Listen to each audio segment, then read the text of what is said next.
আসসালামু আলাইকুম ভিউয়ার। আজকে আমি আপনাদের জন্য নিয়ে আসলাম কাঁচাগোল্লার একটা রেসিপি। বাই দ্য ওয়ে, আমি আমার ঘরের শেফ রুমেল, আর আপনারা দেখছেন রাহুলস কিচেন।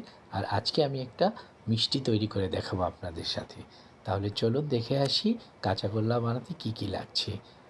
আমি এখানে 3 লিটার দুধ নিয়েছি এবং এটা আমি জাল দিয়ে বলক তুলে নেব।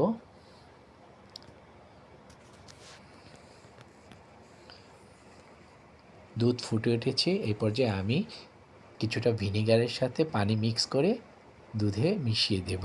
তবে আমি ভিনেগারটা দেওয়ার আগে চুলার আঁচটা একেবারে অফ করে দিয়েছি। আমি চামচ দিয়ে নেড়ে চেড়ে ছানাটা কেটে নিচ্ছি। আপনারা দেখছেন ধীরে ধীরে ছানাটা কিন্তু কাটছে। পুরোপুরি ছানাটা আমার কাটা হয়ে গেছে। এই পর্যায়ে আমি একটা স্ট্রেনারে ঢেলে নিব, ছানাটাকে পানি থেকে আলাদা করে নিব। আপনারা দেখছেন রাহুলস কিচেন, আর আজকের রেসিপি কাঁচাগোল্লা। আমি একটু পানি দিয়ে ছানাটাকে ধুয়ে নিচ্ছি, কারণ এখানে ভিনেগার দেওয়া ছিল, তো ভিনেগার দিলে সেই গন্ধটা আমি দূর করার জন্যই আমি নিচ্ছি। ছানাটা কিন্তু আমি বেশ কিছুক্ষণ পানি ঝরানোর জন্য রেখে দিয়েছিলাম। ছানাটা এই পর্যায়ে আমি হাত দিয়ে ভালো করে গুঁড়ো করে নিচ্ছি। এই কাজটা কিন্তু আপনাদের হাত দিয়েই করতে হবে। এটা মিক্সিতে করা যাবে না কিংবা পাটায় বাটা যাবে না, তাহলে এটার ক্রিম একেবারেই আলাদা হয়ে যাবে। সম্পূর্ণ ছানাটা কিন্তু আমার গুঁড়ো করা হয়ে গেছে। এখানে আমি 2 ভাগে ভাগ করে নিব। এখানে আমি সমান 2 ভাগ করছি না, আমি 70 এবং 30% করে নিচ্ছি। যেই 70% বেশির অংশটুকু আমি একটা ফ্রাই প্যানে দিয়ে সেখানে মিশিয়ে দিচ্ছি 3 চামচ গুঁড়ো দুধ।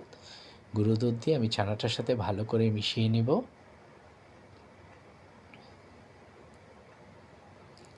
রেসিপিটি যদি ভালো লাগে আপনারা কিন্তু অবশ্যই বাড়িতে তৈরি করে খাবেন। এখন আমি দিয়ে দিচ্ছি 3 চামচ চিনি।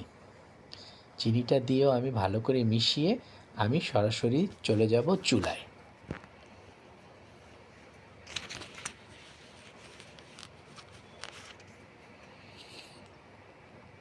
আমি চুলাতে অলরেডি ফ্রাই প্যানটা বসিয়ে নাড়াচাড়া করছি। এই পর্যায়ে চুলার আঁচ একেবারেই লোতে থাকবে। কোনোভাবে এটা চুলার আঁচ হাই ফ্লেমে দেওয়া যাবে না, তাহলে ছানাটা পুড়ে যাবে এবং ছানার রঙটা পরিবর্তন হয়ে যাবে।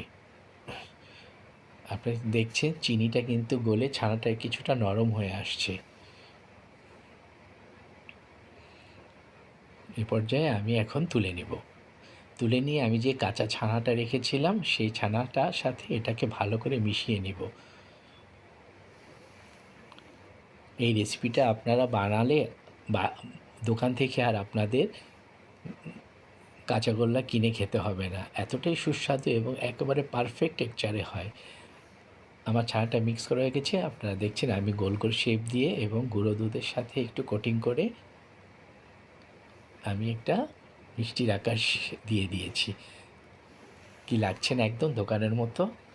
আপনারা ট্রাই করবেন, খুবই ভালো হয়, খুবই মজাদার হয়। আমি আমার ফ্যামিলির মানুষকে এটা খাইয়ে প্রমাণ করেছি, তারা সবাই বলেছে খুবই মজাদার হয়েছে।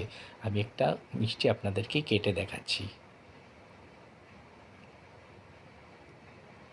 দেখছেন না, খুব লোভনীয় লাগছে তো? আপনারা প্লিজ বাসায় বানিয়ে খাবেন। তাহলে আজকের মতো এখানেই, ভালো থাকবেন। আল্লাহ হাফেজ।